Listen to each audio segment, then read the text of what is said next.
क्या आपको लगता है कि मरने के बाद हर आत्मा सीधे यमलोक चली जाती है? गरुड़ पुराण के अनुसार सच्चाई इससे कहीं ज्यादा रहस्यमयी है। कहा जाता है कि एक छोटे से गांव में एक व्यक्ति रहता था जिसका नाम रघु था।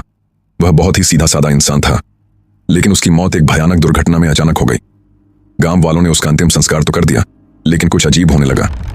रघु के घर के पास रात में अजीब सी आहटें आने लगी। उसकी मां को कई बार ऐसा महसूस होता कि कोई उसके पास खड़ा है। एक रात उसने साफ देखा, रघु दरवाजे पर खड़ा था, लेकिन उसकी आंखों में अजीब सी खालीपन था। उसी समय एक संत गांव में आए। उन्होंने बताया, हर आत्मा तुरंत यमलोक नहीं जाती, कुछ आत्माएं यहीं अटक जाती हैं। पहला कारण होता है अकाल मृत्यु।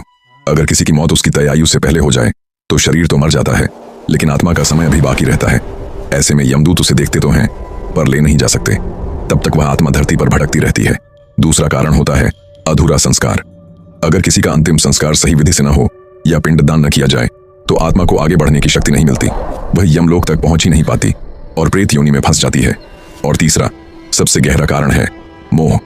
कुछ आत्माएं अपने परिवार, अपने घर या अपने अधूरे कामों से इतनी जुड़ी होती हैं कि खुद ही आगे बढ़ने से मना कर देती हैं। गरुड़ पुराण में कहा गया है कि जो आत्मा खुद नहीं जाना चाहती उसे यमदूत भी जबरदस्ती नहीं ले जाते। संत ने रघु के परिवार से नारायण बलि और पिंडदान करवाया। जैसे ही पूजा पूरी हुई, उस रात के बाद घर के आसपास की सारी अजीब घटनाएं बंद हो गईं। कहते हैं उस दिन यमदूत फिर से आए और इस बार रघु की आत्मा उनके साथ चली गई।